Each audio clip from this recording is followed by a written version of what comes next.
1,000 piso para sa isang sampal? Tinanggap ko. Hindi dahil wala akong dangal, kundi dahil ang buhay ni nanay ay nakasalalay sa bawat sentimong idinudura ng mayamang pamilyang ito. Pero ang mas masakit sa sampal ni Madam Lucinda ay ang makita ang ama kong akala ko ay patay na nakatingin sa akin ng walang kaalam-alam. Ako si Akari, ang anak na kinalimutan ng panahon, at ito ang aking muling pagsilang. Sino nga ba ang tunay na magnanakaw sa pamamahay na ito? Huwag na huwag mong tinititigan ang asawa ko ng ganyan, Akari. You are just a maid, a piece of dirt under our shoes. Bakit?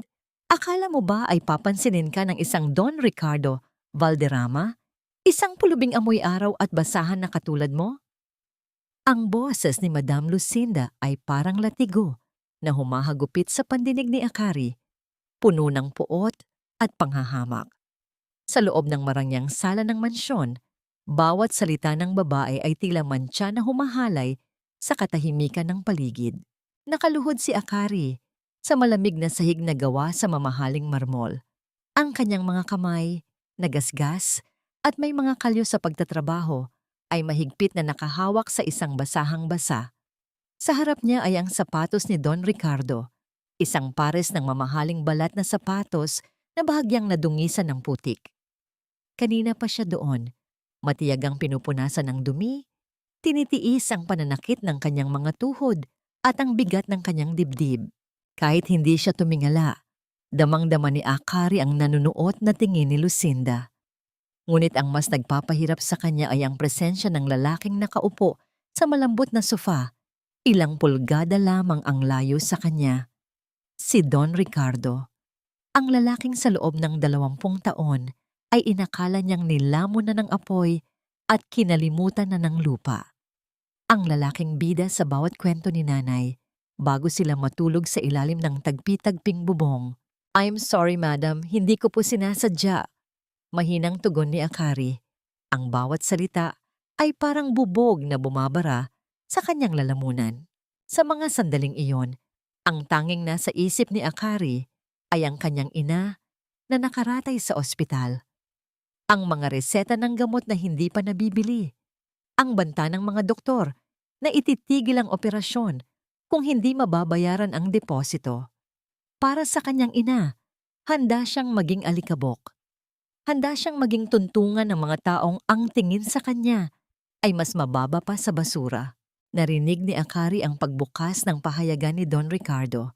Isang malalim na buntong hininga ang kumawala sa lalaki bago ito nagsalita. Lucinda, stop it. You're wasting your energy on a clumsy girl. Paalisin mo na yan. Nakakasira ng view sa umaga. Ang tinig ni Ricardo ay malamig. Walang bahid ng kahit anong emosyon at higit sa lahat, walang bakas ng pagkilala.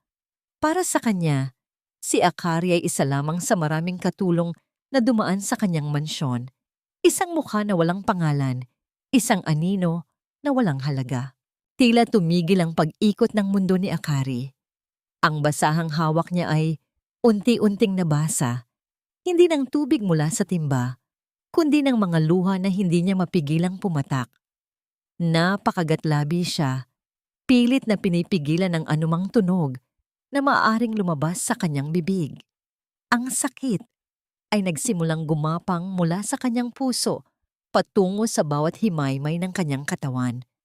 Parang may libu-libong karayom na tumutusok sa kanyang balat. Paano? Paano nagawang kalimutan ng isang ama ang mukha ng sarili niyang dugo at laman? Sa kanyang isipan, bumalik ang isang malabong alaala. Isang gabi na puno ng usok at apoy, ang init na tumutupok sa lahat ng kanilang ari-arian, at ang mga bisig ng isang lalaki na bumuhat sa kanya palabas ng nasusunog na gusali. Ang lalaking iyon ay may malambot na tinig, may mga matang puno ng pagmamahal habang tinatawag ang kanyang pangalan. Ngunit ang lalaking nasa harap niya ngayon ay tila isang estatwa ng yelo na hindi kayang abutin ng kahit anong init. Binggi ka ba? Sabi ko umalis ka na. Muling singhal ni Lucinda, kasabay ng isang marahas na sipa sa timbang nasa tabi ni Akari. Ang tubig na may halong putik ay tumalsik sa lumang t-shirt ni Akari. Dahan-dahang gumuhit pababa sa kanyang balat na parang malalamig na daliri ng kamatayan. Nanatiling nakayuko si Akari. Hinahayaang takpan ng kanyang mahabang buhok ang kanyang nanginginig na mukha. Dahan-dahan niyang kinuha ang kanyang mga gamit at tumayo nang hindi tinitingnan ang sinuman sa kanila. Habang naglalakad siya palayo, bawat hakbang ay tila pagpasan sa krus ng kanyang kapalaran. Ang marangyang chandelier sa kisame, ang mga gintong palamuti sa dingding, lahat ng yon ay tila nagtatawanan sa kanyang kahirapan. Pagdating sa madilim na pasilyo patungo sa quarters ng mga katulong, huminto si Akari. Isinandal niya ang kanyang noo sa malamig na pader. Ang kanyang hininga ay gipit at puno ng pait. Sa kanyang bulsa, naramdaman niya ang maliit at kupas na litrato ng kanyang ama, ang tanging alaala na nagbibigay sa kanya ng lakas sa loob ng maraming taon. Bakit sa dami ng tao sa mundo, ang tadhana ay pinaglaruan pa, ang isang pusong sugatan, bakit kailangang ang amang kanyang hinanap ay siya ring taong magtataboy sa kanya patungo sa dilim? Sa gitna ng katahimikan ng pasilyo, isang katanungan ang paulit-ulit na umalingaw-ngaw sa kanyang isipan. Isang tanong na walang kasagutan, kundi ang tunog ng sarili niyang nagdurugong puso. Hanggang kailan kailangang magbayad ng isang anak para sa mga kasalanang hindi naman niya ginawa? At hanggang kailan mananatiling bura ang kanyang pangalan sa puso ng lalaking nagbigay sa kanya ng buhay? Kung hindi mo bibilisan ang pag-aayos sa mga bulaklak na yan, baka sa punerarya na mauwi ang sunod na pagbisita mo sa nanay mo. Bawat segundong sinasayang mo ay katumbas ng perang pambayad sa ospital. Matuto kang maging mabilis, Akari. Huwag mo akong daanin sa bagal dahil hindi ako nagpapasahod ng taong walang silbi. Ang mga salita ni Madam Lucinda ay tila mga patak ng asido na tumatagos sa pagod na katawan ni Akari. Habang ang bawat sulok ng mansyon ay napupuno ng halimuyak ng mga sariwang rosas at liryo para sa gaganaping charity event ni Lucinda, ang tanging nalalanghap ni Akari ay ang tuyot na amoy ng kanyang sariling pawis at ang alat ng kanyang mga luha. Ang kanyang mga kamay ay puno ng mga maliliit na sugat mula sa mga tinik ng rosas na kanyang inaayos. Bawat tusok ay nagpapaalala sa kanya ng hapdi ng kanyang kalagayan. Isang katulong na pilit pinagaganda ang kapaligiran ng taong sumisira sa kanyang pagkatao. Sa labas ng mansyon, naghihintay ang mga mamamahayag at ang mga elitistang kaibigan ni Lucinda, handang pumalakpak sa kabutihang loob ng ginang na nagpapakita ng malasakit sa mahihirap sa harap ng mga kamera.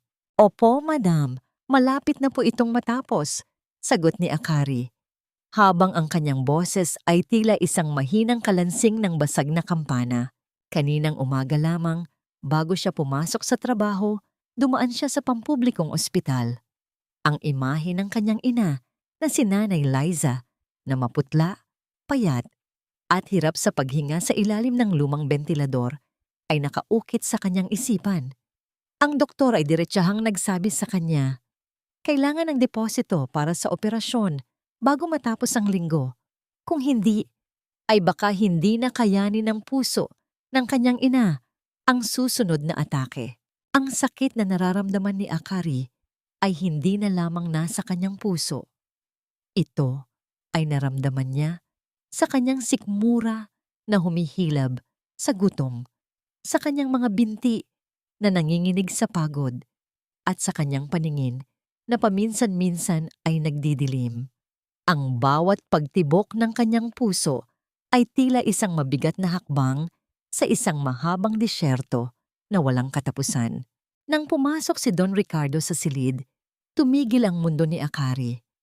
Ang lalaki ay nakasuot ng plansadong Amerikana, mukhang kagalang-galang at makapangyarihan, ni hindi ito tumingin sa kanya habang inaayos ni Lucinda ang kurbata nito. Ricardo, darling, sigurado akong maraming hahanga sa donasyon natin ngayong gabi para sa mga nasalanta ng sunog, malambing na sabi ni Lucinda habang ang kanyang kamay ay marahang humahaplos sa dibdib ng asawa. Gusto ko lang ipaalala sa lahat na ang pamilyang Valderrama ay hindi nakakalimot sa mga nangangailangan. Isang mapait na ngiti ang gumuhit sa isipan ni Akari. Ang pamilyang Valderrama ay hindi nakakalimot. Ngunit paanong ang taong nasa harap niya ay nakalimutan ang sarili niyang anak? Ang bawat tawa ni Lucinda ay parang tunog ng mga bubog na nagkakabasag-basag sa sahig, matalim, mapanira at mapanlinlang. Habang inililigpit ni Akari ang mga pinagputulan ng sanga, mabilis siyang lumabas patungo sa quarters upang kumuha ng kanyang gamit.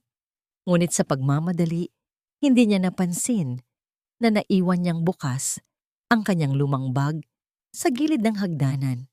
Isang maliit, kupas at tila sunog na litrato ang bahagyang nakalabas mula rito. Nagkataon namang dumaan si Lucinda. Huminto ang ginang. Ang kanyang mga mata ay naningkit habang tinititigan ang litrato. Dahan-dahan niyang dinampot ang piraso ng papel. Sa litrato, makikita ang isang batang babae na karga ng isang lalaking kamukhang-kamukha ni Ricardo noong kabataan nito sa harap ng isang gusaling may karatulang Valderrama Textiles. Ang mukha ni Lucinda ay biglang nagbago. Ang kanyang mapagpanggap na ngiti ay napalitan ng isang madilim at nakakatakot na anyo. Ang kanyang mga daliri ay humigpit sa litrato, tila nais nitong durugin ang alaala na naroon. Ano ito? Bulong ni Lucinda sa sarili, habang ang kanyang hininga ay naging mabilis at mabigat. Hindi maaari. Patay na sila. Siniguro ko yon 20 taon na ang nakalilipas. Nabalik ang diwa ni Akari nang marinig niya ang kaluskos ng papel. Paglingon niya, nakita niya si Lucinda na hawak ang kanyang pinakaiingatang litrato. Ang dugo ay tila nawala sa mukha ni Akari. Ang kanyang tuhod ay tuluyang nanghina at pakiramdam niya ay hihinto ang pagtibok ng kanyang puso. Madam, ang litrato ko po. Ang tanging nasabi ni Akari. Ang kanyang tinig ay puno ng panginginig at takot. Tumingin si Lucinda kay Akari, hindi bilang isang amo sa isang katulong, kundi bilang isang mangangaso sa kanyang biktima. Ang kanyang mga mata ay naglalayab sa puot at panganib. Isang mapanganib na katahimikan ang bumalot sa kanila. Tila ang hangin sa paligid ay naging masyadong mabigat para langhapin. Sa mga sandaling iyon, alam ni Akari na ang kanyang buhay sa mansyong ito ay hindi na lamang tungkol sa pagtatrabaho. Ito ay naging isang labanan para sa kanyang kaligtasan. Habang tinititigan niya ang nanlilisik na mga mata ni Lucinda, isang tanong ang pilit na sumusungaw sa kanyang isipan. Hanggang saan kayang pumatay ng isang tao para lamang mapanatili ang isang kasinungalingan at hanggang kailan kayang magtiis ng isang anak bago tuluyang lamunin ng dilim ang kanyang huling pag-asa? Huwag mong isiping nakaligtas ka dahil lamang sa litratong yon, Akari. Iakyat mo ang lahat ng mga lumang gamit na ito sa attic at linisin mo ang bawat sulok doon. Ayaw kong may makitang kahit isang butil ng alikabok pagbalik ko. Isang pagkakamali mo pa at sisiguraduhin kong wala ng ospital na tatanggap sa nanay mo. Ang utos ni Madam Lucinda ay tila isang hatol ng kamatayan na binigkas sa gitna ng marangyang pasilyo.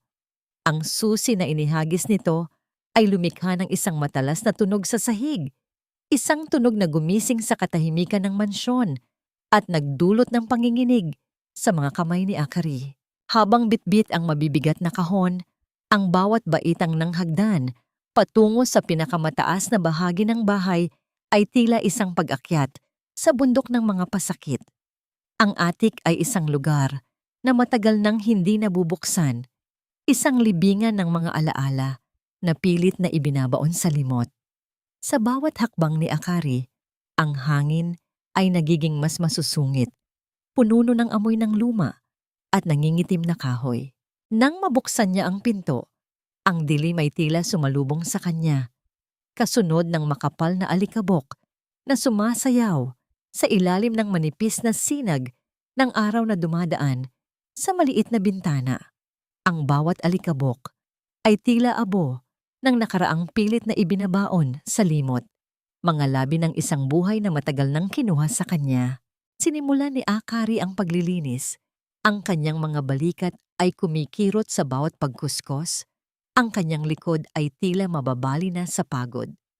Ngunit sa gitna ng kanyang paghihirap, ang kanyang isipan ay lumilipad patungo sa kanyang ina. Inaalala niya ang bawat ngiti nito, ang bawat haplos na nagbibigay sa kanya ng lakas upang magpatuloy. Sa isang sulok ng atik, sa likod ng mga naglalakihang aparador, napansin ni Akari ang isang bahagi ng dingding na tila hindi pantay. Sa kuryosidad na dala ng kanyang pangungulila, dahan-dahan niyang hinaplos ang malamig na kahoy. May naramdaman siyang isang maliit na uka, isang lihim na compartment na tila naghihintay na matuklasan. Ang tunog ng pagpihit ng maliit na pinto ng compartment ay bumasag sa katahimikan ng silid, isang mahinang kaluskos na tila bulong mula sa nakaraan. Mula sa loob, isang bagay na nakabalot sa isang kupas na telang pelos ang nalaglag at gumulong sa sahig. Isang gintong relo na pocket watch. Dahan-dahang pinulot ni Akari ang relo. Ang metal nito ay malamig sa kanyang palad, ngunit ang bigat nito ay tila nagdadala ng isang mahalagang mensahe. Kahit na may mga gasgas na ang takip nito, nananatili pa rin ang kinang ng ginto sa ilalim ng dumi. Sa likod ng relo, may isang ukit na nagpatigil sa paghinga ni Akari. Liza, ang tanging tibok ng aking puso, ang pangalan ng kanyang ina. Ang ukit na iyon ay tila isang sampal ng katotohanan na nagpabuhos ng masaganang luha mula sa mga mata ni Akari. Ang bawat titik ay tila isang patunay na ang kanyang ama ay minsan nang nagmahal ng tapat, na ang lahat ng kwento ni Nanay Liza ay hindi lamang mga pangarap. Hinawakan ni Akari ang relo malapit sa kanyang dibdib. Sa katahimikan ng atik, tila narinig niya ang mahinang mekanikal na pintig mula sa loob ng relo, isang matandang ritmo na tila sumasabay sa kaba ng kanyang puso. Ito ang nawawalang piraso ng kanyang pagkatao, ang patunay na siya ay hindi lamang isang alikabok sa paanan ng mga balderrama. Ngunit sa gitna ng kanyang pagyakap sa natuklasang kayamanan, isang tunog ng mabibigat na hakbang sa hagdan ang biglang umalingaw-ngaw. Ang bawat yabag ay tila isang babala, isang panganib na dumarating upang agawin ang huling pag-asa na kanyang hawak. Sino ang nariyan? Akari, bakit tumigil ang tunog ng paglilinis mo?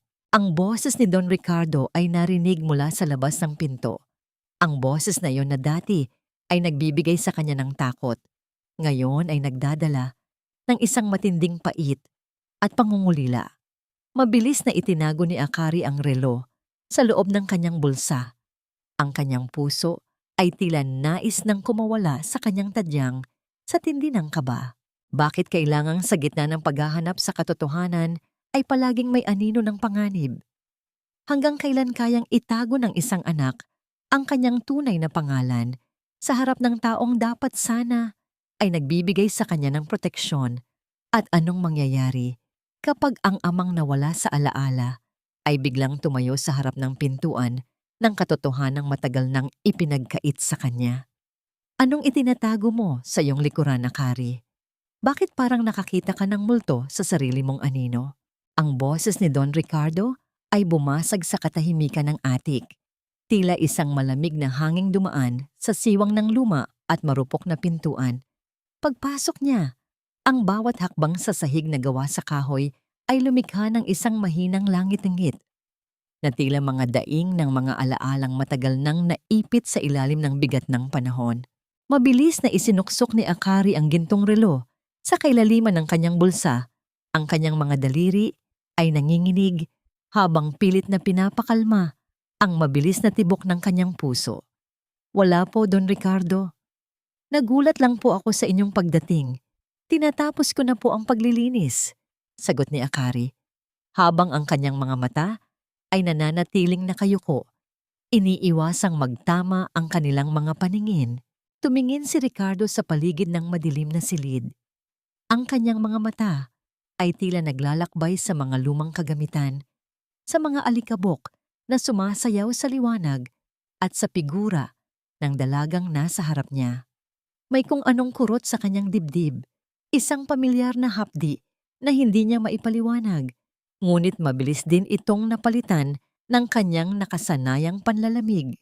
Huwag mong masyadong pagurin ang sarili mo. Baka isipin ng mga tao na pinapahirapan ka namin ng sobra. Maikling pahayag ng Don bago ito tumalikod at lumabas, iniwan ng isang kakaibang bigat sa hangin. Nang makababa si Akari, dumiretso siya sa likod ng mansyon, sa lugar kung saan nagsasampay ng mga labahin ang matandang katulong na si Nanay Elena. Ang matanda ay isa sa mga iilang nakasaksi sa pagbabago ng pamilya Valderrama sa loob ng maraming taon. Ang bawat kulubot sa mukha ni Elena ay tila isang mapa ng mga lihim na pilit na ikinukubli ng mga pader ng mansyon. Nanay Elena, kilala niyo po ba ang pangalang Liza? Mahinang tanong ni Akari habang tinutulungan ng matanda sa pagtiklop ng mga puting kumot. Biglang tumigil ang mga kamay ni Elena. Ang kanyang paningin ay lumayo. Tila bumabalik sa isang gabing puno ng lagim 20 taon na ang nakalilipas. Ang tunog ng pagaspas ng mga kumot sa hangin ay tila naging tunog ng naglalayab na apoy sa pandinig ng matanda. Liza! Bulong ni Elena, ang kanyang boses ay puno ng pait. Siya ang liwanag na pinatay ng dilim, Akari. Isang gabing puno ng usok, ang mga hiyaw ng isang ina na pilit na inililigtas ang kanyang anak habang ang pintuan ay nakakandado mula sa labas. Nakita ko ang lahat, anak. Nakita ko ang pagngiti ng isang demonyo habang nilalamon ng apoy ang pag-asa ng Don. Sa mga sandaling iyon, isang malakas na alaala ang bumangon sa isipan ni Akari. Ang init na dumadarang sa kanyang balat, ang hirap ng paghinga dahil sa makapal na usok, at ang malamig na tawa ng isang babae na narinig niya mula sa kabilang panig ng nagbabagang pinto. Ang tawang yun ay hindi nagbabago. Ito ang parehong tawa na naririnig niya ngayon mula kay Madam Lucinda tuwing ito ay nagagalak sa kapighatian ng iba. Ang sakit na nararamdaman ni Akari ay tila isang malalim na sugat na muling binuksan. Ang kanyang mga kuko ay bumaon sa kanyang mga palad habang pilit niyang pinipigilan ang isang malakas na hikbi. Hindi lamang aksidente ang sunog. Ito ay isang planadong pagpaslang. Bakit niyo po ito sinasabi sa akin ngayon, Nanay Elena? Tanong ni Akari, habang ang kanyang boses ay nanginginig sa poot at takot. Dahil ang katotohanan ay parang tubig, Akari. Kahit anong gawin mong pagpigil, makakahanap ito ng butas upang lumabas. Sagot ni Elena, habang hinahaplos ang kamay ng dalaga. Mag-ingat ka. Ang mga pader na ito ay may mga mata. At ang babaeng nakaupo sa trono ng mansyong ito ay hindi magdadalawang isip na sunugin muli ang kahit na sino na magtatangkang kumuha ng kanyang korona. Ngunit bago pa makasagot si Akari, ang tunog ng marahas na pagbukas ng pinto sa likod ay bumasag sa kanilang pag-uusap. Ang tunog ng pagtama ng metal sa semento ay tila isang babala ng dumarating na bagyo. Anong klaseng chismis ang pinapakain mo sa katulong na ito, Elena? Ang boses ni Madam Lucinda ay tila isang patalim na sumaksak sa katahimikan. Nakatayo siya sa terrace, ang kanyang mga mata ay nanlilisik habang nakatingin sa kanilang dalawa. Ang kanyang anino ay humaba sa semento, tila isang madilim na kamay na handang sumakmal sa kanila. Wala po, Madam. Nagtuturo lang po ako ng tamang paraan ng pagtutupi. Mabilis na sagot ni Elena, habang ang kanyang boses ay puno ng takot. Tumingin si Lucinda kay Akari, isang tingin na puno ng hinala at panganib. Dahan-dahan siyang bumaba ng hagdan. Bawat tunog ng kanyang takong ay tila isang tibok ng orasan na nagbibilang ng nalalabing oras ng kaligtasan. Huminto siya sa harap ni Akari. Ang amoy ng kanyang mamahaling pabango ay tila sumasakal sa dalaga. Sana ay hindi ka nakikinig sa mga kwentong barbero ng matandang ito, Akari. Dahil ang mga taong masyadong maraming nalalaman ay kadalasang nawawala sa mapa. Bulong ni Lucinda Ang kanyang hininga ay mainit sa pisngi ni Akari. Sa mga sandaling iyon, naramdaman ni Akari ang bigat ng gintong relo sa kanyang bulsa. Tila ito ay nag-aalab, nagbababala sa kanya na ang digmaan ay nagsimula na. Habang tinititigan niya ang mga mata ng babaeng pumatay sa kanyang nakaraan, isang tanong ang naglaro sa kanyang isipan. Gaano kalalim ang kayang hukayin ng isang kaaway upang ibaon ang katotohanan? At sino ang susunod na biktima kapag ang mga anino ng nakaraan ay tuluyan ng naging buhay? Magnanakaw. Isang hamak na magnanakaw ang pinatira ko sa pamamahay na ito. Akari, lumabas ka rito bago ko ipakaladkad ang payat mong katawan sa mga pulis. Ang boses ni Madam Lucinda ay tumagos sa mga dingding ng mansyon, tila isang matalim na kidlat na bumasag sa katahimikan ng umaga. Sa gitna ng malawak na sala, nakatayo ang ginang habang ang kanyang mga mata ay nanlilisik sa puot. Ang kanyang isang kamay ay nakaturo sa direksyon ng quarters ng mga katulong. Sa mga sandaling iyon, si Akari ay kasalukuyang naglilinis ng mga bintana sa kusina. Ang kanyang mga braso ay nangangalay. Ang kanyang mga kamay ay kulubot na dahil sa matapang na kemikal ng panlinis. At ang kanyang isipan ay abala sa pagbibilang kung ilang araw na lang ang nalalabi bago ang operasyon ng kanyang ina. Ang sigaw ni Lucinda ay naging dahilan upang mabitawan niya ang hawak na espongha na lumikha ng mahinang tilamsik ng tubig sa sahig. Nanginginig ang mga tuhod ni Akari habang naglalakad siya patungo sa sala. Doon, nakita niya ang lahat ng mga katulong na nakahanay. Ang kanilang mga mukha ay puno ng takot at pag-aalinlangan. Sa gitna nila ay si Don Ricardo na nakakunot ang noo at tila naiirita sa kaguluhan. "Madam, ano po ang nangyayari?" "Wala po akong kinukuha," mahinang sabi ni Akari. Ang kanyang tinig ay halos hindi marinig dahil sa kaba na tila sumasakal sa kanyang dibdib. "Huwag mo akong mamadam, Akari. Nawawala ang aking mamahaling kwintas na diamante. At sino pa ba ang may pinakamalaking kailangan sa pera kundi ikaw? Alam kong kailangan mo ng pambayad sa ospital, pero hindi ko akalaing magiging kriminal ka para lang makuha iyon." Sigaw ni Lucinda habang ang bawat salita niya ay tila mga lason na ibinubuga sa harap ng maraming tao. "Lucinda, siguraduhin mo muna ang mga paratang mo," singit ni Don Ricardo. Ang kanyang boses ay malalim, ngunit walang bahid ng pagtatanggol kay Akari. "Baka nailagay mo lang kung saan." "Hindi Ricardo. Alam ko kung saan ko yon iniwan. At ngayong umaga, nakita ko ang katulong na ito na umaaligid sa ating silid." Isang malaking kasinungalingan, ngunit binigkas ito ni Lucinda nang may ganoong katatagan na tila ito ang banal na katotohanan. "Elena, halugugin mo ang gamit ng batang ito." Ngayon din, napilitan si Nanay Elena na maglakad patungo sa silid ni Akari. Ang bawat hakbang ng matanda ay tila pagpasan sa isang mabigat na kasalanan. Sinundan sila ni Lucinda, Ricardo, at ng iba pang mga katulong. Ang maliit at masikip na silid ni Akari ay tila naging isang entablado ng kahihiyan. Isang malakas na tunog ng pagbagsak ng mga gamit ang narinig nang ilabas ni Elena ang laman ng luma at kupas na bag ni Akari. Ang mga damit na butas-butas, ang ilang piraso ng barya, at ang mga reseta ng gamot ni Nanay Liza ay humandusay sa sahig. Ang bawat gamit na bumabagsak ay tila isang bahagi ng dangal ni Akari na dinudurog sa harap ng lahat. Wala silang nahanap na kwintas na diamante. Ngunit habang kinakalkal ni Elena ang ilalim ng unan, isang bagay na matigas ang naramdaman niya.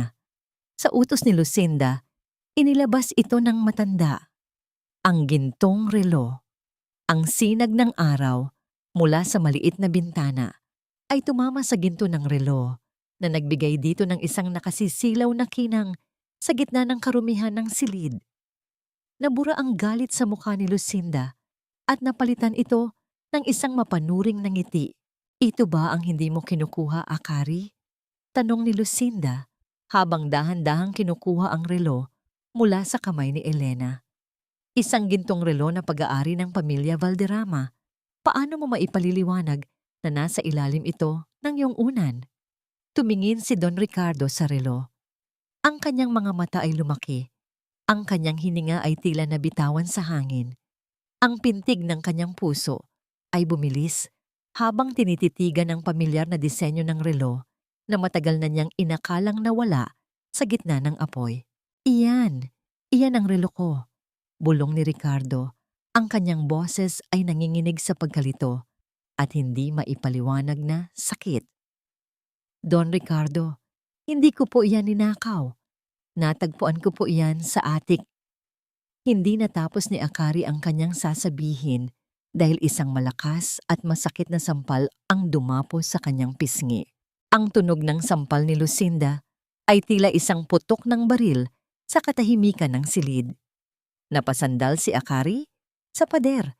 Ang kanyang paningin ay nagdilim at ang lasa ng dugo ay naramdaman niya sa kanyang labi. Ang init ng kanyang pisngi ay tila apoy na lumalaganap sa kanyang buong pagkatao. Sinungaling, magnanakaw na, sinungaling pa. Muling sigaw ni Lucinda. Ricardo, nakita mo na? Ang katulong na ito ay isang ahas.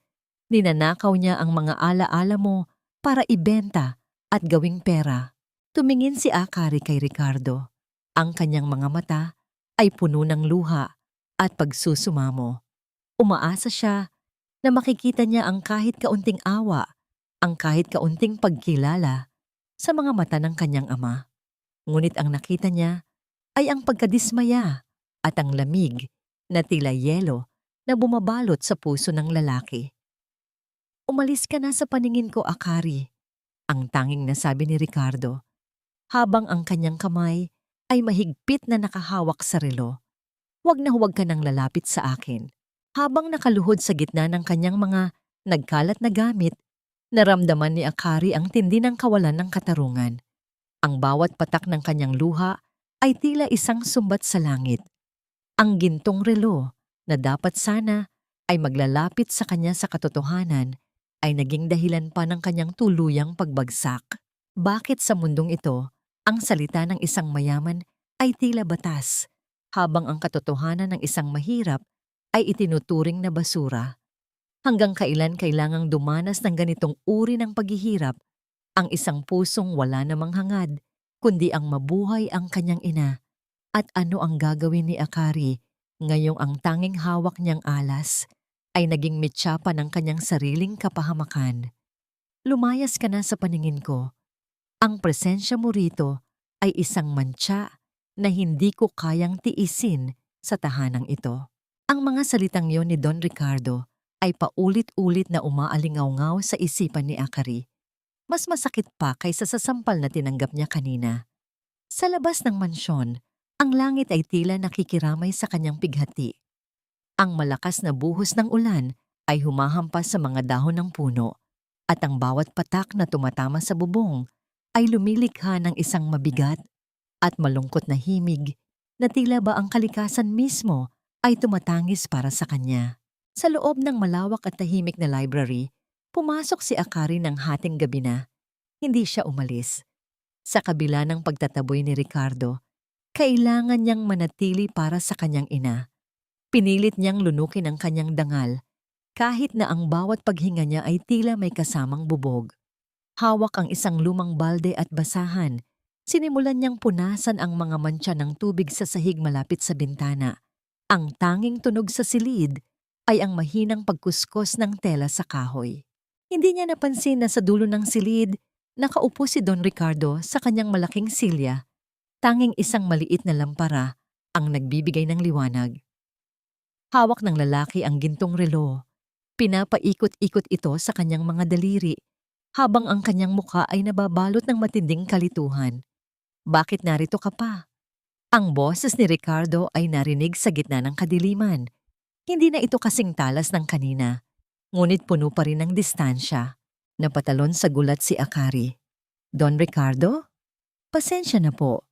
May mga tagas po kasi ang ulan sa bintana. Ayaw ko lang pong masira ang mga libro ninyo. Tugon niya, habang ang kanyang katawan ay nanginginig dahil sa basang t-shirt at sa lamig ng aircon. Tumayo si Ricardo at dahan-dahang lumapit. Pinagmasdan niya ang dalaga. Ang maputlang mukha nito, ang mga kamay na may pasa mula sa pagkakasampal ni Lucinda, at ang mga matang namumula sa labis na pag-iyak. Isang kakaibang pintig ang naramdaman ni Ricardo sa kanyang dibdib. Isang pakiramdam na tila ba may isang bahagi ng kanyang kaluluwa na matagal nang nawala ang biglang kumakabog. Ang relong ito, sinasabi mo bang nahanap mo ito sa attic? Tanong ni Ricardo. Ang kanyang tinig ay tila naghahanap ng kasagutan sa isang palaisipang hindi niya mabuo. Opo, Don Ricardo, sa likod po ng isang lumang aparador. Sagot ni Akari habang pilit na pinipigilan ang kanyang panginginig. Hindi ko po ninakaw yan. Ang pangalang nakaukit sa likod, Liza. Iyon po ang pangalan ng nanay ko. Iyon po ang dahilan kung bakit itinago ko ito. Gusto ko lang pong malaman kung bakit nasa inyo ang pangalan niya. Katahimikan ang namayani sa silid. Tanging ang tunog ng ulan sa labas ang nagpapatuloy. Tila may isang malaking pader na dahan-dahang nagkakabitak-bitak sa puso ni Ricardo. Ang pangalang Liza ay nagdulot ng isang matinding hapdi sa kanyang alaala. Isang imahe ng isang babaeng nakangiti sa gitna ng isang hardin. Ngunit mabilis itong tinatakpan ng isang madilim at makapal na usok. Nakita ni Ricardo ang isang malakas na pagbahing ni Akari. Ang dalaga ay tila isang maliit na ibon na nabasa ng ulan, nanginginig at tila mawawalan na ng malay. Sa isang hindi inaasahang pagkilos, kinuha ni Ricardo ang isang malinis at mamahaling panyo mula sa kanyang bulsa at inabot ito kay Akari. Punasan mo ang mukha mo. Baka magkasakit ka pa. Maging pabigat ka lang sa trabaho, sabi ni Ricardo. Ngunit ang kanyang mga kamay ay bahagyang nanginginig habang iniaabot ang panyo. Ang haplos ng malambot na tela sa kamay ni Akari habang kinukuha ito mula kay Ricardo ay tila isang kuryenteng nagpadaloy ng init sa kanyang buong pagkatao. Sa unang pagkakataon, hindi siya nakakita ng galit sa mga mata ng kanyang ama, kundi isang malalim na pangungulila na katulad ng sa kanya. Salamat po, sir, bulong ni Akari, habang ang isang luha ay muling pumatak sa kanyang pisngi. Huminto si Ricardo sa paghakbang palayo. Lumingon siya at tinitigang mabuti ang mukha ni Akari sa ilalim ng malamlam na liwanag ng lampara. May kung anong pamilyar sa hugis ng kanyang ilong, sa kurbada ng kanyang labi, at lalo na sa ningning ng kanyang mga mata, sa gitna ng pighati. Akari, tawag ni Ricardo. Ang kanyang boses ay tila isang bulong mula sa nakaraan. Bakit tila pamilyar ang iyong mga mata? Bakit pakiramdam ko ay matagal na kitang kilala bago ka pa dumating sa mansyong ito? Ang katanungang iyon ay tila isang pana na tumama sa puso ni Akari. Ang pag-asa ay muling sumibol sa kanyang dibdib. Ngunit kasabay nito ay ang matinding takot sa kung ano ang maaaring gawin ni Lucinda kapag nalaman ang katotohanan. Habang nagtatama ang kanilang mga paningin, isang lihim na kuryente ng pagkilala ang tila nag-uugnay sa kanilang dalawa. Isang ugnayan ng dugo na kahit ang 20 taon ng kasinungalingan ay hindi kayang tuluyang putulin. Ngunit sa dilim ng pasilyo sa labas ng library, isang pares ng mga mata ang nanonood, puno ng puot at plano ng paghihiganti. Huwag kang titingala, anak. Ipagpatuloy mo lang ang pagmamasahe sa aking mga paa.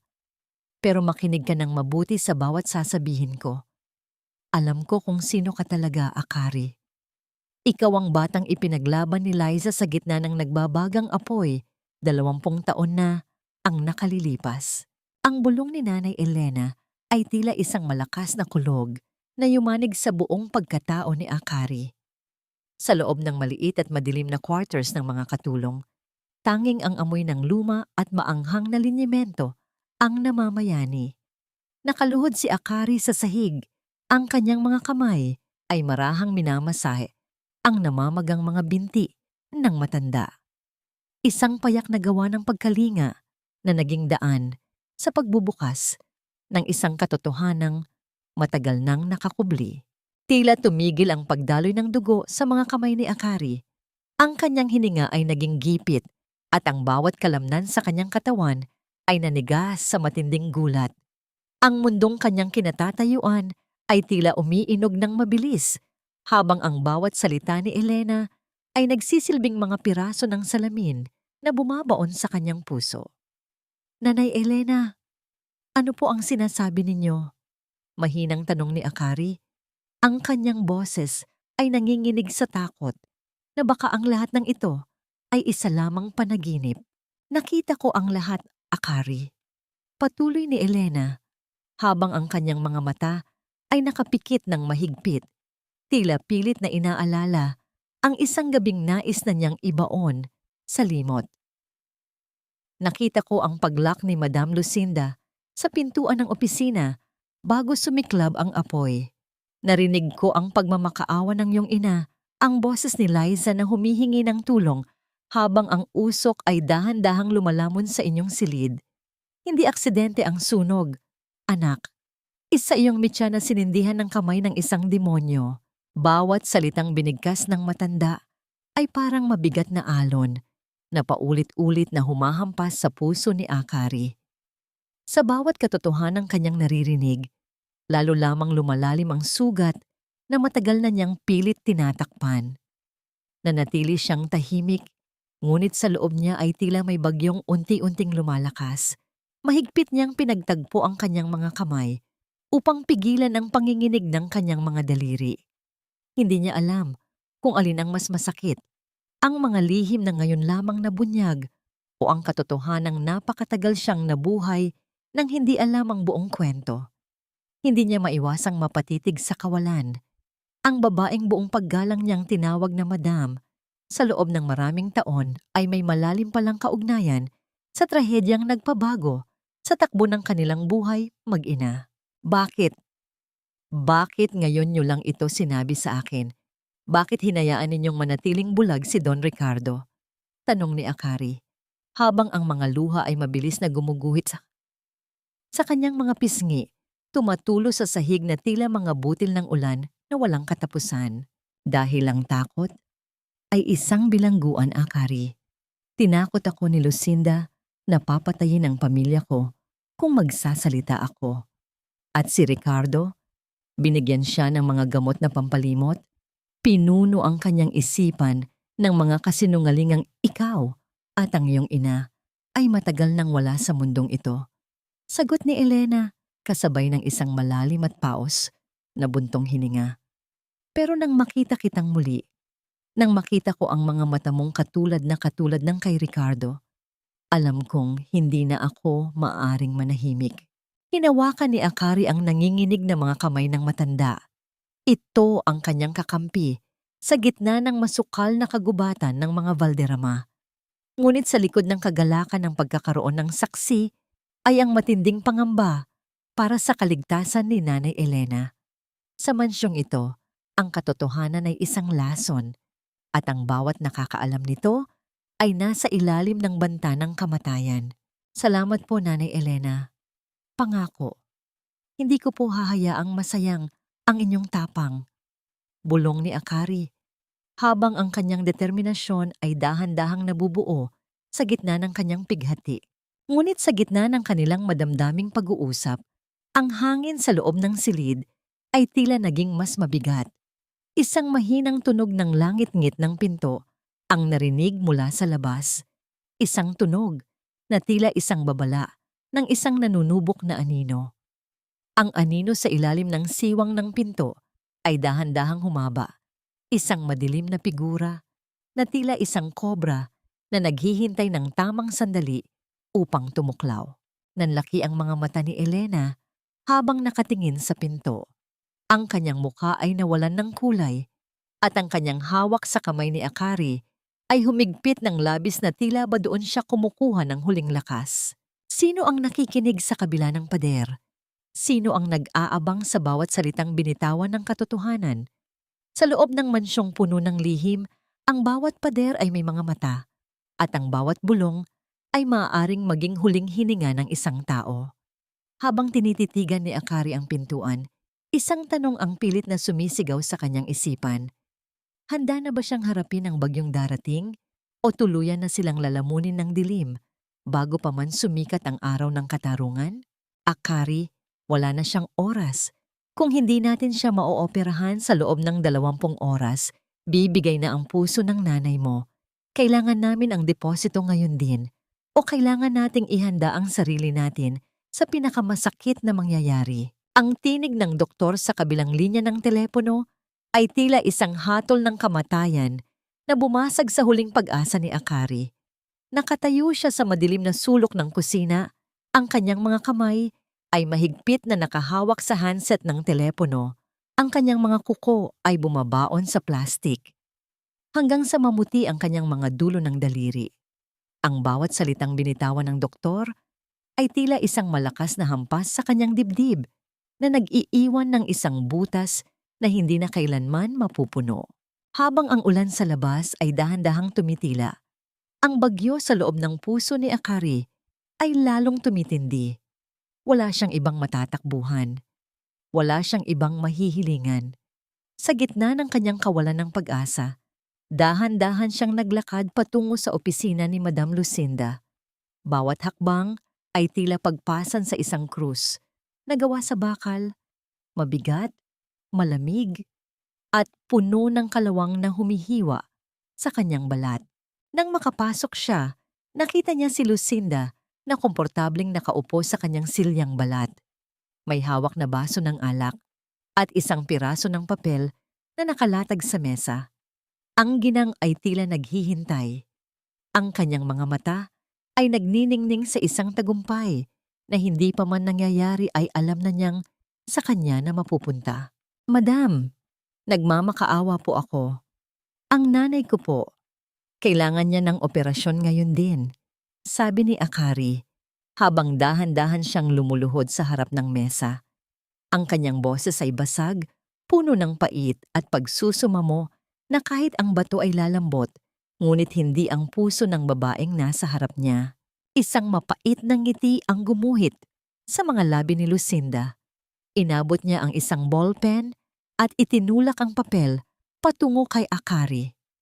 Alam ko, Akari, at dahil mabait ako, ibibigay ko sa iyo ang perang kailangan mo. Lahat ng gastusin sa ospital, babayaran ko. Pero sa isang kondisyon. Binasa ni Akari ang nakasulat sa papel. Ang bawat titik ay tila mga uod na gumagapang sa kanyang paningin.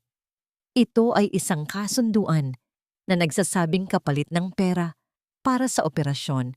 Kailangang umalis ni Akari sa mansyon, lumayo sa pamilya Valderrama at hinding-hindi magpapakita o magpapakilala kay Don Ricardo bilang kanyang anak. Isang dokumento na naglilibing sa kanyang katotohanan habang buhay.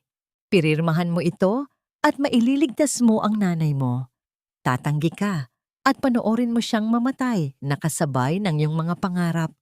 Bulong ni Lucinda, ang kanyang hininga ay amoy alak at lason. Ang katahimikan sa loob ng silid ay tila sumasakal kay Akari. Narinig niya ang mahinang tunog ng pagtiktik ng orasan sa dingding. Bawat segundo ay tila isang patak ng dugo na nawawala sa kanyang ina. Sa kanyang isipan, nakita niya ang mukha ni Nanay Liza, ang mga haplos nito, ang mga sakripisyo nito para sa kanya mula noong bata pa siya. Utang na loob. Isang utang na kailangang bayaran ng sarili niyang kaligayahan. Dahan-dahang kinuha ni Akari ang ballpen. Ang bigat nito ay tila isang toneladang bakal. Ang kanyang paningin ay lumabo dahil sa mga luhang hindi na niya mapigilan. Isang malakas na hikbi ang kumawala sa kanyang dibdib, isang tunog ng isang pusong tuluyan nang nagkabasag-basag. Nang idikit ni Akari ang dulo ng ballpen sa dokumento, para siyang nilamon ng isang nakakapanlambot na lamig. Unti-unti niyang isinulat ang kanyang pangalan, ngunit sa bawat galaw ng kanyang kamay ay parang may bahagi ng kanyang puso na napupunit.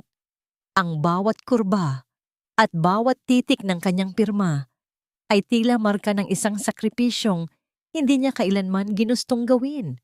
Sa kanyang pandinig, ang mahinang pagkiskis ng tinta sa papel ay hindi simpleng tunog, isa iyong malungkot na himig, parang huling paghinga ng isang pangarap na matagal niyang iningatan. Sana ay maging masaya ka sa iyong panalo, madam, bulong ni Akari habang ang isang malaking patak ng luha ay bumagsak at nagmantsa sa kanyang sariling pangalan sa dokumento. Kinuha ni Lucinda ang papel ng may kasabikan. Ang kanyang tawa ay mahina, ngunit puno ng tagumpay. Huwag kang mag-alala, Akari. Maililigtas mo ang nanay mo. Pero tandaan mo, mula sa araw na ito, isa ka na lamang anino na walang muka at walang boses sa pamilyang ito. Iniwan ni Akari ang silid na tila isang bangkay na naglalakad. Ang hangin sa labas ay tila hindi na sapat para sa kanyang baga. Habang tinititigan niya ang kanyang mga kamay na nanginginig pa rin, isang tanong ang paulit-ulit na sumasagi sa kanyang isipan. Mas masakit pa sa anumang sampal. Hanggang kailan kailangang isakripisyo ng isang anak ang kanyang sariling pagkakakilanlan para lamang dugtungan ang buhay ng taong nagbigay sa kanya nito, at may halaga pa ba ang buhay kung ang kapalit nito ay ang tuluyang pagkakalimot sa tunay mong pinagmulan? Huwag mong punasan ang iyong mga luha gamit ang panyong yan, Akari. Iyan ang tanging bagay na nag-uugnay sa akin sa isang nakaraang hindi ko na matandaan, at ayaw kong mabahiran iyan ng pait na nararamdaman mo ngayon. Ang boses ni Don Ricardo ay narinig mula sa likuran ni Akari. Mahina at tila nanggagaling sa kailaliman ng isang masukal na alaala. Sa gitna ng malawak na hardin ng mansyon, sa ilalim ng malamlam at maputlang liwanag ng buwan, nakatayo si Akari habang ang kanyang mga kamay ay mahigpit na nakahawak sa panyong ibinigay sa kanya ng Don noong nakaraang gabi. Ang bawat hibla ng tela ay tila nagtataglay ng init ng kamay ng kanyang ama, isang init na pilit niyang pinanghahawakan habang ang kanyang buong mundo ay dahan-dahang gumuho dahil sa kasunduang pinirmahan niya kay Lucinda. Napaigtad si Akari. Mabilis na itinago ang kanyang mga mata sa likod ng kanyang mga palad. Ang kanyang balat ay malamig at ang kanyang mga labi ay nanginginig. Hindi dahil sa hangin ng gabi, kundi dahil sa bigat ng lihim na ngayon ay nakabaon na sa kanyang dibdib. Ang bawat tibok ng kanyang puso ay tila isang babala na ang bawat sandaling kasama niya si Ricardo ay isang kasalanan laban sa kasunduang nagligtas sa buhay ng kanyang ina. Pasensya na po, Don Ricardo. Hindi ko po sinasadyang dumiin ang inyong pag-aari, tugon ni Akari, habang ang kanyang boses ay tila isang hanging naglalayag sa gitna ng mga dahon, marupok at madaling maputol. Dahan-dahang lumapit si Ricardo. Ang tunog ng kanyang mga hakbang sa damuhan ay tila isang banayad na kumpas na nagpapabilis sa kaba sa dibdib ni Akari. Huminto ang lalaki sa kanyang tabi. Ang kanyang paningin ay nakatuon sa malayo, sa mga bituin na tila mga munting butas ng liwanag sa madilim na langit. May isang kakaibang katahimikan sa pagitan nilang dalawa. Isang katahimikang hindi nakakabingi, kundi puno ng mga salitang hindi kayang bigkasin. Bakit ka umiiyak sa ilalim ng buwan, Akari? Tanong ni Ricardo. Ang kanyang tinig ay may dibahid ng isang amang nag-aalala. Isang damdamin na pilit niyang itinatago sa likod ng kanyang pagiging Don. May ginawa ba si Lucinda sa'yo? May kinalaman ba ito sa perang kailangan mo? Ang bawat tanong ni Ricardo ay tila isang haplos sa sugatang kaluluwa ni Akari. Gusto niyang sumigaw. Gusto niyang yumakap sa lalaki at sabihing, "Tatay, ako ito, ang anak mo na inakala mong namatay na." Gusto niyang ilabas ang lahat ng pait, ang lahat ng sakripisyo, at ang lahat ng panlolokong ginawa ni Lucinda. Ngunit ang imahe ng kanyang ina sa ospital na nakasalalay ang buhay sa perang mula sa kaaway ang naging mitya upang manatiling nakatikom ang kanyang mga labi. Wala po, Don Ricardo. Pagod lang po ako sa trabaho. Pagsisinungaling ni Akari, habang ang kanyang lalamunan ay nanunuyo sa tindi ng pagpigil sa kanyang mga hikbi. Tumingin si Ricardo kay Akari. Sa ilalim ng pilak na liwanag ng buwan, ang mukha ng dalaga ay tila isang larawan ng kalungkutan na nakaukit sa marmol. Nakita ni Ricardo ang isang piraso ng buhok na humaharang sa mga mata ni Akari. At sa isang hindi inaasahang pagkilos, dahan-dahan niyang itinaas ang kanyang kamay. Ang kanyang mga daliri ay marahang dumapo sa pisngi ni Akari. Inililigpit ang buhok patungo sa likod ng kanyang tainga. Ang haplos na yon ay tila isang kuryenteng gumising sa bawat himaymay ng pagkatao ni Akari. Ito ang haplos na matagal niyang hinintay, ang haplos na tanging isang ama lamang ang makakapagbigay. Sa sandaling iyon, tila nawala ang lahat ng sakit, ang lahat ng kasunduan, at ang lahat ng takot. Ang mundo ay naging silang dalawa lamang, sa ilalim ng saksi ng buwan at ng mga bulaklak na tahimik na nagmamasid.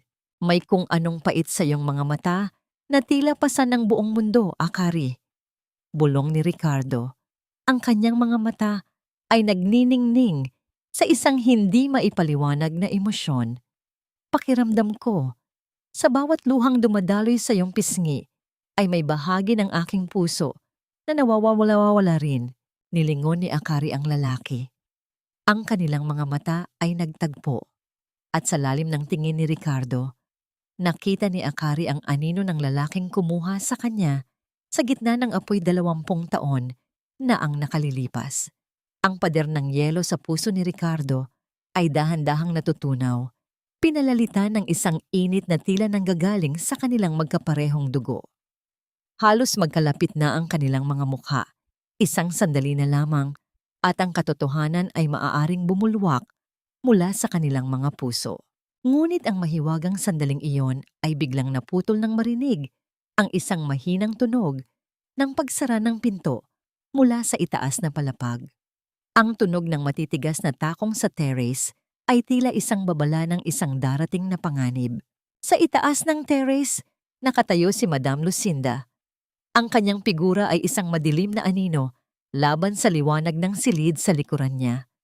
Ang kanyang mga kamay ay mahigpit na nakahawak sa rehas, ang kanyang mga mata ay nanlilisik habang pinapanood ang tagpo ni na Ricardo at Akari sa hardin.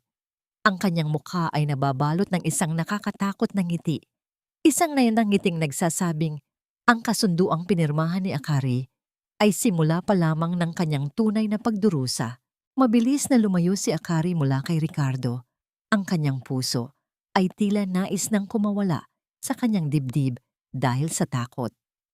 Alam niyang nakita sila ni Lucinda. Alam niyang bawat pintig ng pag-ibig at pagkilala sa pagitan nila ni Ricardo ay katumbas ng panganib para sa kanyang ina. Hanggang kailan kayang itago ng isang anak ang kanyang pagmamahal sa harap ng kanyang ama? At anong bagsik ng galit ang ibubuhos ni Lucinda ngayong nakita niyang ang aninong pilit niyang ibinabaon ay dahan-dahan nang nagkakaroon ng liwanag sa puso ng kanyang asawa. Huwag mong isiping nakakalimot ako, Akari. Nakita ko kayo sa hardin. Ang bawat haplos ng asawa ko sa mukha mo ay isang utang na babayaran mo ng doble. Tandaan mo ang pinirmahan mo. Ikaw ay isang anino lamang. At ang mga anino ay walang karapatang mahalin ng liwanag. Ang boses ni Madam Lucinda ay parang lason na dahan-dahang ibinubuhos sa pandinig ni Akari habang ang dalaga ay naglilinis ng mga pasilyo sa madaling araw. Ang bawat salita ay may kasamang matalas na tingin na tila ba nais nitong hiwain ang balat ni Akari. Ngunit sa likod ng pananakot na yon, may isang bagay na hindi alam ni Lucinda. Ang gintong relo ay nananatili sa loob ng opisina ni Don Ricardo at ang oras ay dahan-dahan nang kumakawala sa bilangguan ng limot. Sa loob ng kanyang madilim na opisina, nakaupo si Don Ricardo habang ang tanging tanglaw niya ay ang malamlam na liwanag ng buwan na dumadaan sa malalaking bintana. Sa kanyang mesa, ang gintong relo ay tila naghihintay, nagniningning sa ilalim ng pilak na sinag. May kung anong puwersa ang humihila sa kanyang mga kamay upang muling hawakan ang bagay na iyon. Isang bagay na ayon kay Lucinda ay ninakaw lamang ni Akari, ngunit ayon sa kanyang puso ay bahagi ng kanyang sariling himaymay. Dahan-dahan niyang kinuha ang relo. Ang malamig na metal nito ay tila nagpadala ng kuryente sa kanyang mga daliri. Napansin niya ang maliit na pihitan sa gilid. Sa loob ng 20 taon, ang relong ito ay nanatiling tahimik. Ang mga kamay nito ay hindi gumagalaw. Tila ba tumigil din ang mundo sa sandaling nawala ito? Gamit ang kanyang nanginginig na mga daliri, sinimulan ni Ricardo na paikutin ang pihitan. Ang tunog ng mga mekanismo sa loob ay tila isang mahinang kalansing ng mga piraso ng tanso na muling nagkakabit-kabit. Bawat pag-ikot ay tila isang mabigat na hakbang patungo sa isang pinto na matagal nang nakasara sa kanyang isipan. Sa huling pihit, isang hindi inaasahang tunog ang bumalot sa katahimikan ng silid. Hindi ito ang karaniwang tunog ng relo, kundi isang mahina at malambing na himig ng musika, isang lalabay na tila nanggagaling sa isang maliit na music box sa loob ng mekanismo. Ang himig na yon ay tila isang susi na nagbukas ng isang dam na puno ng mga alaala. Biglang nagdilim ang paningin ni Ricardo. Hindi na ang opisina ang kanyang nakikita, kundi ang isang silid na puno ng makapal at itim na usok.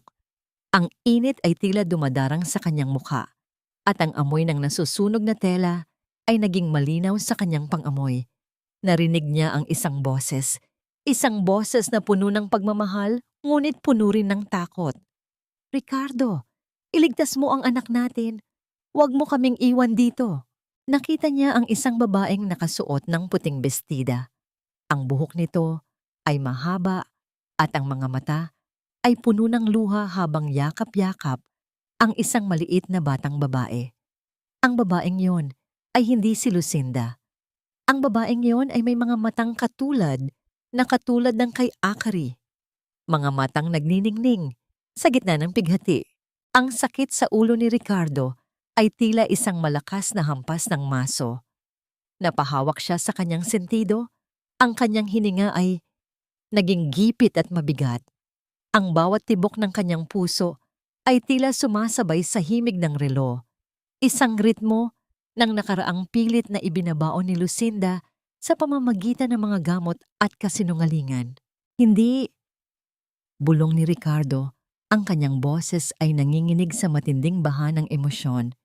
Hindi namatay ang pamilya ko sa sunog dahil sa aksidente. May naglak ng pinto. May gustong pumatay sa amin. Ang bawat piraso ng alaala ay dahan-dahang nabubuo. Ang mukha ng babae sa kanyang gunita ay naging malinaw. Ang kanyang tawa, ang kanyang haplos, at ang pangalang lagi niyang ibinubulong bago sila matulog. Sa sandaling iyon, bumukas ang pinto ng opisina. Pumasok si Lucinda.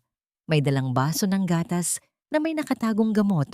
Ang kanyang mukha ay may mapagpanggap na pag-aalala. "Ricardo, darling, bakit gising ka pa?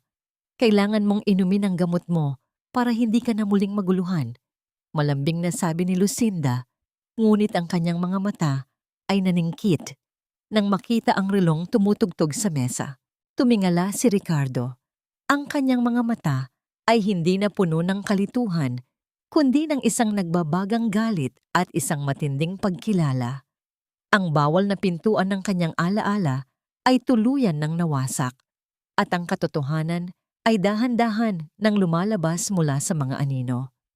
Liza, ang pangalang iyon ay lumabas sa mga labi ni Ricardo na parang isang panalangin at isang sumpa. Isang mahaba at masakit na katahimikan ang bumalot sa silid. Ang baso ng gatas sa kamay ni Lucinda ay bahagyang nanginginig, at ang tunog ng pagtiktik ng relo ay tila naging isang hatol na wala ng urungan.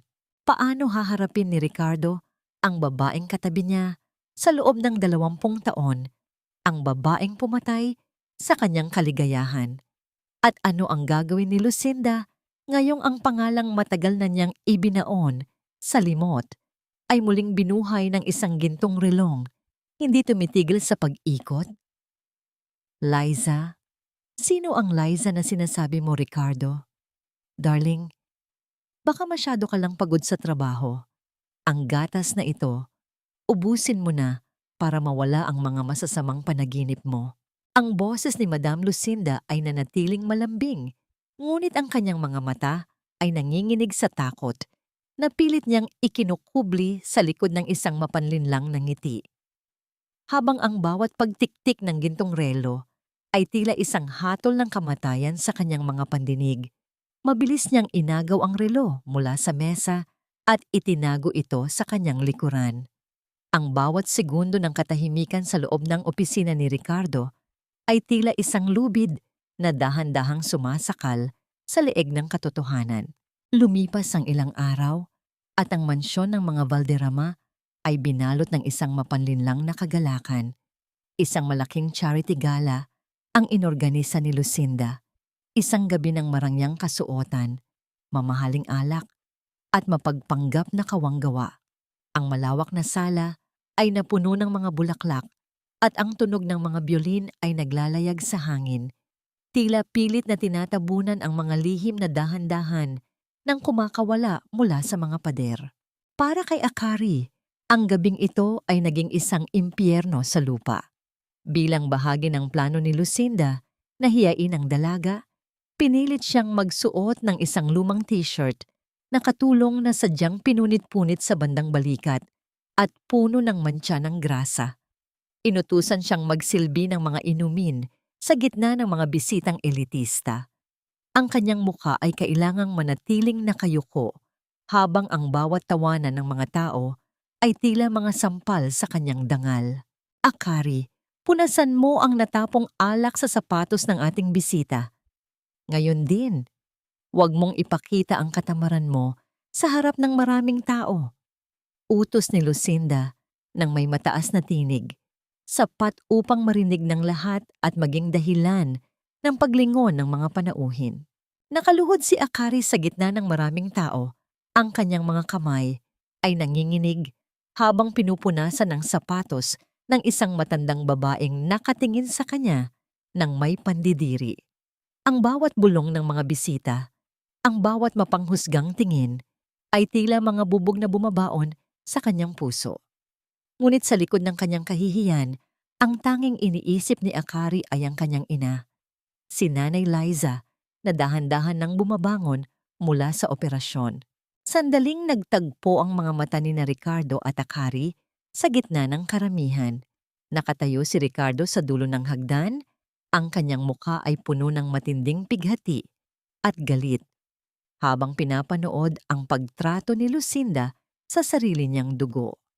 Ang panyo na ibinigay ni Ricardo kay Akari ay mahigpit na nakakuyom sa bulsa ng Don, isang paalala ng ugnayang pilit na pinuputol ng maling babae. Lucinda, sapat na iyan. Mahinang sabi ni Ricardo nang makalapit siya. Ang kanyang boses ay tila isang malalim na dagundong bago ang pagsabog ng bulkan. Hayaan mo siya, Ricardo. Tinuturuan ko lang siya ng disiplina. Sagot ni Lucinda habang humahawak sa braso ng asawa, tila nagmamalaki sa kanyang kapangyarihan.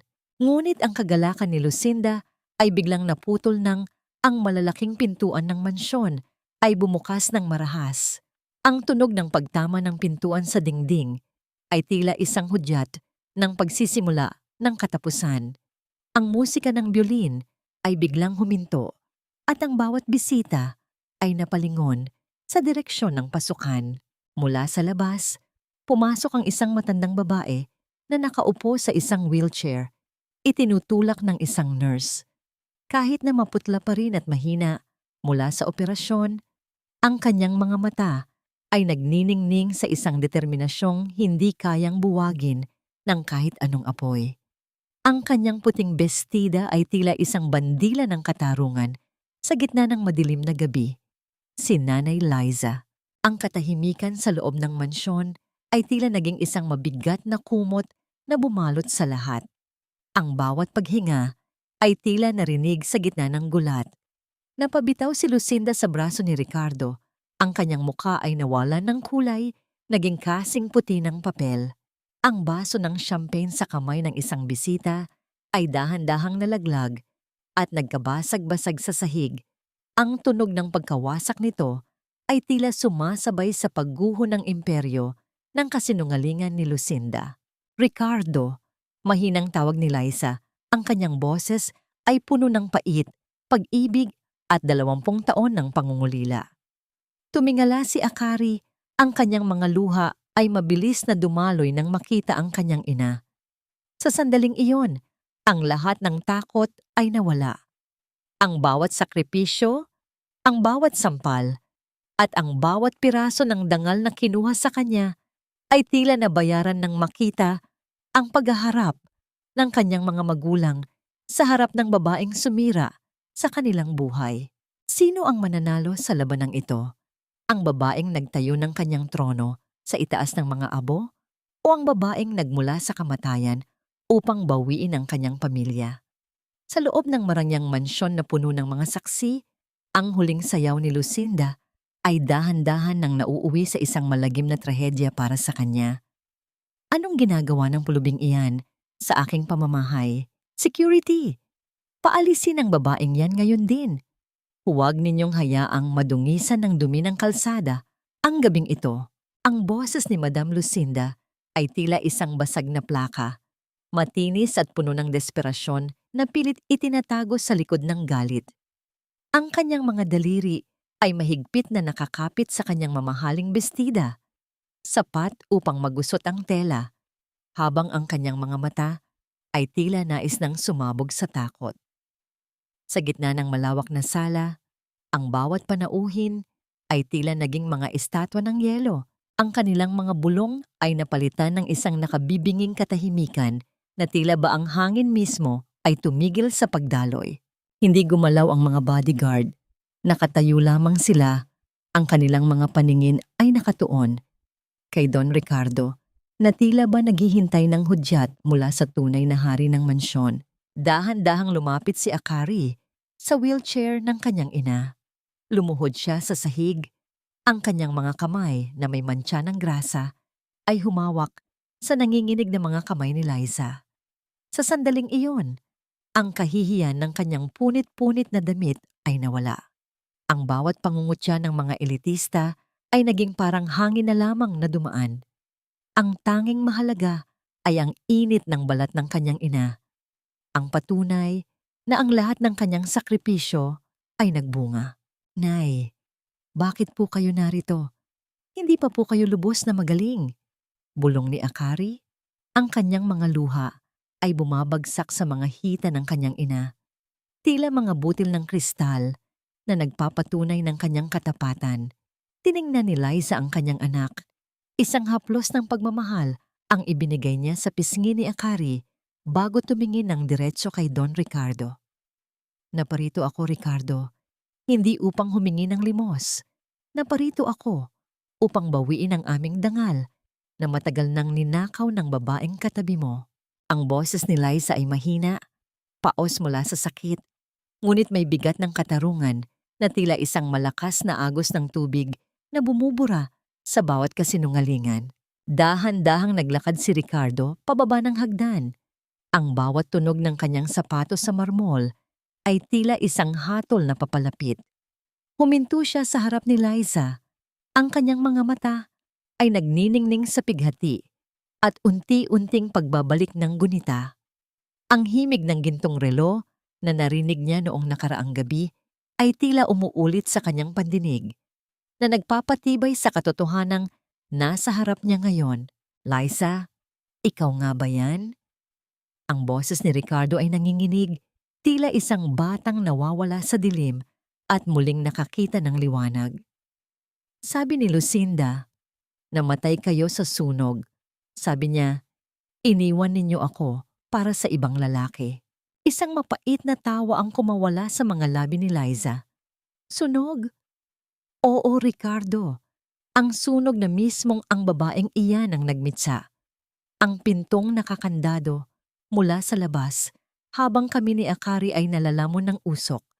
Kung hindi dahil sa katapangan ni Nanay Elena na palihim kaming iniligtas, matagal na kaming naging abo. Ang bawat salita ni Liza ay tila isang sampal sa mukha ni Lucinda sa harap ng lahat ng kanyang mga kaibigan. Ang mga bisita ay nagsimulang magbulungan, ang kanilang mga mata ay puno ng pagkamangha at pandidiri sa madilim na lihim na dahan-dahan nang nabubunyag. Sinungaling! Sigaw ni Lucinda. Ang kanyang mukha ay nabalot ng isang nakakatakot na anyo. Ricardo, huwag kang maniwala sa kanya. Binabayaran siya ng mga kaaway natin para sirain tayo. Isang katulong lamang ang anak niya. Paano siya magiging asawa mo? Sa tindi ng galit at takot na mawala ang lahat ng kanyang pinaghirapan, mabilis na lumapit si Lucinda kay Liza. Itinaas niya ang kanyang kamay. Ang kanyang mga kuko ay tila mga kuko ng isang halimaw na handang sumugat. Hinding-hindi mo kukunin ang posisyon ko. Ngunit bago pa man dumapo ang kamay ni Lucinda sa mukha ng mahinang si Liza, isang malakas na kamay ang humarang sa kanya sa ere.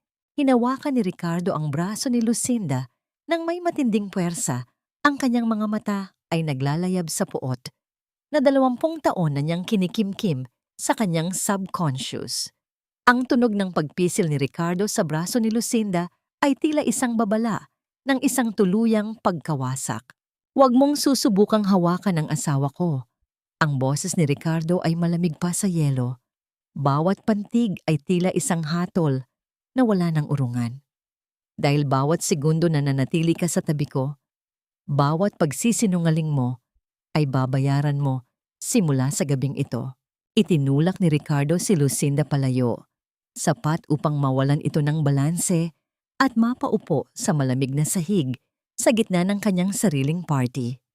Doon, sa harap ng lahat, ang dakilang Madam Lucinda ay naging mukhang isang kawawang nilalang na nalubog sa sarili niyang putik.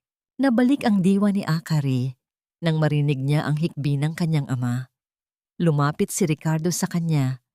Ang kanyang mga kamay ay nanginginig habang hinahawakan ang mga balikat ni Akari.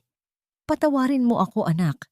Patawarin mo ang amang naging bulag sa loob ng maraming taon.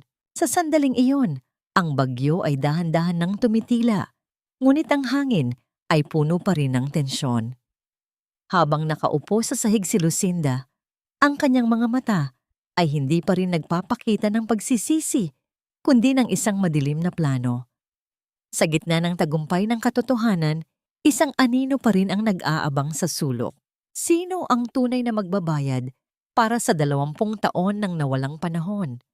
At hanggang saan ang kayang gawin ni Lucinda bago siya tuluyang makaladkad patungo sa bilangguan ng kanyang sariling kasalanan? Hindi pa tapos ang laban na ito. Akala niyo ba ay ganoon lang kadaling bawiin ang lahat? Akin ang mansyong ito. Akin si Ricardo. Akin ang lahat ng yaman ng mga Valderrama. Ang boses ni Madam Lucinda ay tila isang hiyaw ng isang sugatang hayop, puno ng desperasyon at isang uri ng kabaliwan na dahan-dahan nang kumakain sa kanyang pagkatao. Habang nakaupo pa rin sa malamig na marmol ng sala, ang kanyang buhok na dating maayos ay nakalugay na at ang kanyang mamahaling alahas ay tila mga tanikala na nagpapaalala sa kanya ng kanyang nalalapit na pagbagsak. Ang bawat panauhin ay dahan-dahan nang nagsisialis. Ang kanilang mga bulong ay tila mga bubuyog na nagdadala ng balita ng kanyang kahihiyan sa buong lungsod. Tumayo si Nanay Elena mula sa likuran ng mga katulong. Ang kanyang mga kamay ay nanginginig, hindi dahil sa takot, kundi dahil sa bigat ng katarungang matagal na niyang bitbit. May hawak siyang isang maliit at kalawanging susi. Ang susi na itinago niya sa loob ng 20 taon, ang susing nagbukas sa pinto ng impyerno noong gabing iyon. Ito ang patunay, Don Ricardo. Ang boses ni Elena ay matatag, tila isang hatol na binibigkas sa gitna ng hukuman. Ito ang susing ginamit ni Lucinda upang ikandado ang opisina. Nakita ko ang pagtatapon niya nito sa kanal, ngunit kinuha ko ito. Ito ang ebidensyang magpapatunay na ang sunog ay hindi aksidente, kundi isang planadong pagpaslang. Ang bawat salita ni Elena ay tila isang pako na ibinabaon sa kabaong ng mga kasinungalingan ni Lucinda. Ang tunog ng pagbagsak ng susi sa mesa ay lumikha ng isang matalas na kalansing. Isang tunog na tila bumasag sa huling depensa ng ginang. Walang saysay ang susing iyan. Isang kalawanging bakal laban sa salita ko. Muling hiyaw ni Lucinda habang pilit siyang tumatayo. Ang kanyang mga mata ay nanlilisik habang nakatingin kay Akari. Ikaw ang mitya ng lahat ng ito. Kung hindi ka dumating, sana ay tahimik ang buhay namin. Mabilis na humakbang si Lucinda patungo kay Akari. Ang kanyang mga kamay ay tila mga kuko na handang sumakal. Ngunit sa pagkakataong ito, hindi na nakayuko si Akari. Tumayo siya ng matuwid. Ang kanyang mga balikat ay hindi napasan ng bigat ng kahihiyan, kundi ang lakas ng kanyang pagkatao. Hinarangan niya ang kanyang ina. Ang kanyang katawan ay naging isang pader na hindi kayang tibagin ng kahit anong galit. Ang tanging sumira sa buhay ninyo, madam, ay ang sarili ninyong kasakiman. Ang boses ni Akari ay malamig at puno ng awtoridad. Isang boses na nagpapatunay na siya ay tunay na anak ng isang Valderrama. Ang bawat sampal na ibinigay niyo sa akin, bawat paghamak sa dangal ko at ni nanay ay nagbunga na ngayong gabi. Ang karma ay hindi natutulog, madam. Maaari ninyong takpan ang katotohanan ng ginto, pero hinding-hindi ninyo kayang patahimikin ang budhi ng isang taong nagkasala. Kabanatang ito ay nang dahan-dahang lumapit si Don Ricardo kay Akari. Inilagay niya ang kanyang kamay sa balikat ng kanyang anak, isang haplos na nagpaparamdam ng proteksyon at pagkilala. Sa unang pagkakataon, hindi na Akari ang tawag niya rito, kundi isang pangalang matagal nang hindi nababanggit sa loob ng mansyon. Anak ko, patawarin mo ako, bulong ni Ricardo. Ang kanyang mga mata ay puno ng pagsisisi. Ang pagdating ng mga awtoridad sa pintuan ng mansyon ay tila isang huling hudyat. Ang tunog ng mga yabag ng kanilang mga sapatos sa semento ay tila isang martsa ng katarungan. Wala nang nagawa si Lucinda kundi ang mapahikbi sa gitna ng kanyang pagkatalo. Ang bawat pangarap niyang manatili sa itaas ay tuluyan ng natupok, hindi ng apoy, kundi ng sarili niyang mga kasalanan. Habang inilalabas si Lucinda mula sa mansyon, lumingon siya sa huling pagkakataon. Ang kanyang mga mata ay puno pa rin ng puot. Isang puot na tila hinding-hindi na maghihilom. Hindi pa ito ang huli, Ricardo. Hinding-hindi kayo magiging masaya. Ang kanyang huling sigaw bago siya tuluyang lamunin ng dilim ng gabi sa labas. Naiwan ang mag-anak sa gitna ng tahimik na sala. Ang bawat paghinga ay tila naging mas magaan, ngunit ang mga sugat ng nakaraan ay naroon pa rin. Habang tinititigan ni Akari ang kanyang mga magulang na magkahawak kamay, isang tanong ang dahan-dahang nabubuo sa kanyang isipan. Ang katarungan ba ay sapat na upang burahin ang 20 taon ng pait? At ano ang susunod na hakbang ng isang pamilyang muling nabuo sa gitna ng mga abo? Ngayong ang orasan ng kanilang buhay ay nagsimula na muling tumitok. Huwag ka nang titingin sa sahig na tila ba naghahanap ka ng dumi na dapat linisin, Akari. Mula sa araw na ito, ang bawat sulok ng mansyong ito ay pag-aari mo rin. Hindi ka na isang anino, anak. Ikaw na ang liwanag na magtuturo sa akin ng daan pabalik sa ating tahanan. Ang boses ni Don Ricardo ay narinig sa gitna ng hapagkainan. Hindi na ito ang boses ng isang mapang-aping amo, kundi ang tinig ng isang amang basag, ang puso sa pagsisisi. Ang sikat ng araw sa umagang yon ay pumasok sa malalaking bintana. Tila ba ang bawat sinag ay humahalik sa mga mamahaling kasangkapan na dati ay naging saksi sa pait at pagdurusa ni Akari. Ang bawat alikabok na dati ay naging kaaway ng dalaga, ay tila naging mga munting ginto na sumasayaw sa liwanag. Nagpapahiwatig na ang bagyo ay tuluyan ng lumipas. Nakatayo si Akari sa gilid ng mesa. Ang kanyang mga kamay ay nakasanayan pa ring magkadikit sa kanyang harapan, handang sumunod sa anumang utos. Ngunit nang marinig niya ang mga salita ni Ricardo, Dahan-dahan niyang itinaas ang kanyang tingin. Nakita niya ang kanyang ina, si Nanay Liza, na nakaupo na sa tabi ni Ricardo, magkahawak ang kanilang mga kamay, na tila ba pilit nilang binubuo ang 20 taon na nawala sa kanila. Ang pait sa lalamunan ni Akari ay dahan-dahang napalitan ng isang mainit na pakiramdam na tila ba ang kanyang puso ay muling tinatablan ng buhay. Ang kanyang mga kamay na dati ay kulubot sa kemikal ng panlinis ay dahan-dahang hinawakan ni Ricardo.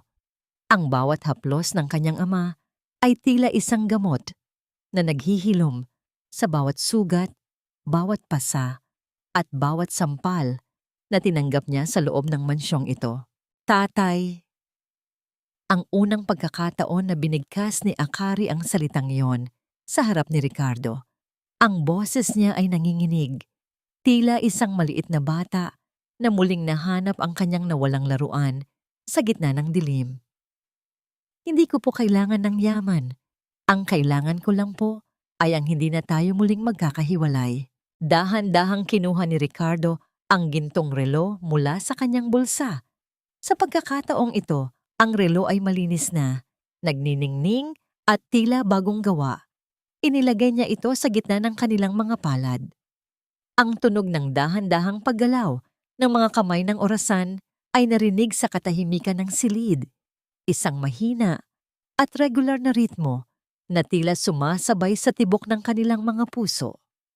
Ang orasan na tumigil sa loob ng 20 taon ay muli nang naglalakbay sa panahon. Ang tunog ng mekanismo ng relo ay tila isang himig ng tagumpay laban sa kasamaan.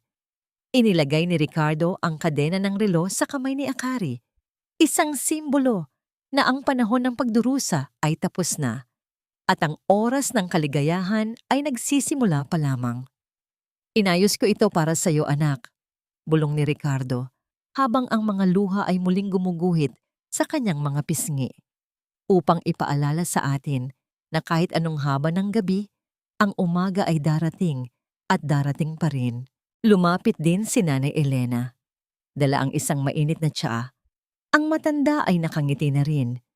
Ang kanyang mga mata ay puno ng kagalakan dahil sa wakas ay malaya na siya sa takot na matagal nang gumagapos sa kanya. Ang bawat paghinga sa loob ng mansyon ay naging mas magaan, tila ang laso ni Lucinda ay tuluyan ng nasingaw sa hangin. Tumingin ako sa labas ng bintana, sa aking mga anak na ngayon ay kumakaway sa akin mula sa hardin, at kay Edward na nakatayo sa tabi nila na may dalang malapad ng ngiti. Ngumiti ako pabalik, hinarap ang bagong araw ng may buong katatagan. Alam na ang aking buhay ay hindi na muling magiging isang huwad na paraiso, kundi isang tunay at matatag na tahanan ng pagmamahal at katotohanan.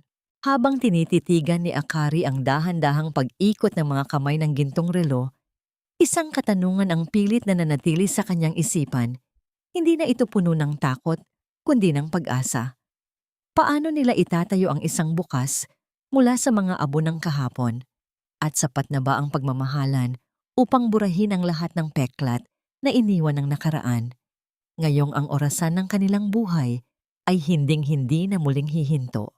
Ang ihip ng hangin sa hapong iyon ay tila isang banayad na haplos ng kalikasan, malamig at may dalang bango ng mga sariwang rosas na ngayon ay malaya ng namumukadkad sa hardin ng mga balderrama.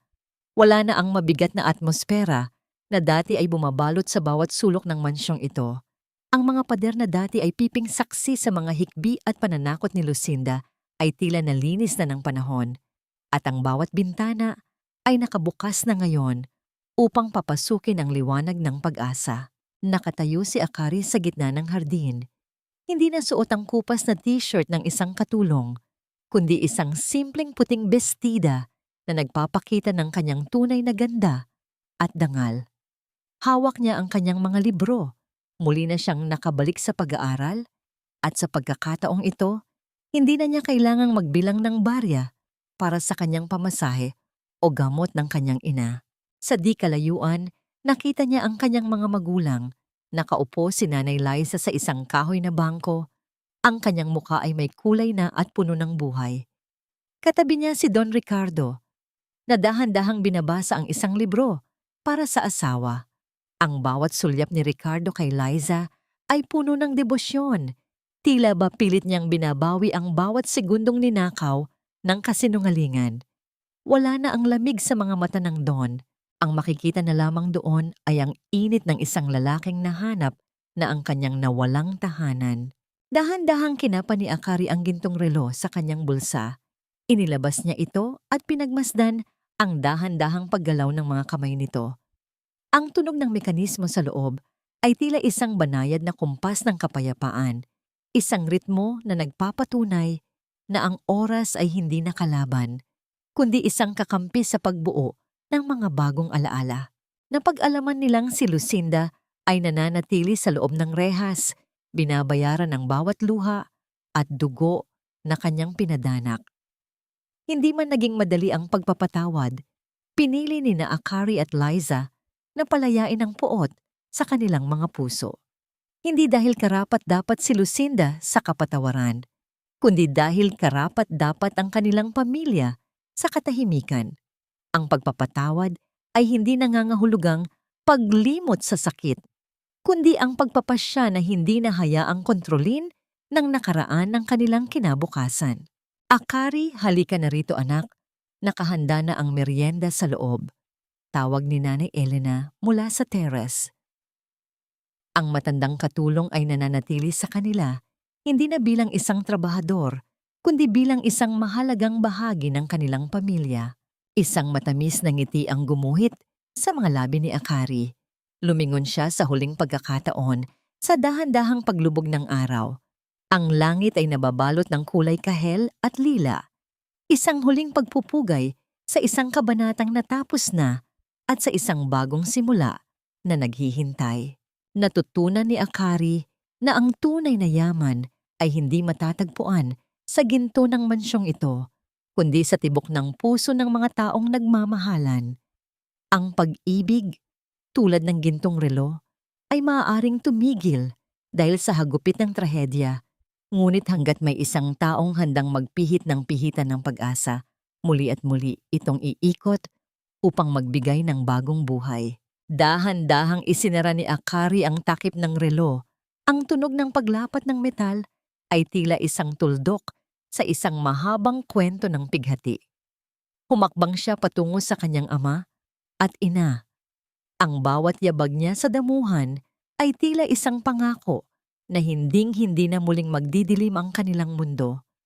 Ang orasan ay patuloy sa pagtiktik at sa bawat segundo nito, ang pag-ibig ay mananatiling buhay, mas matatag kaysa sa anumang apoy, at mas malalim kaysa sa anumang limot.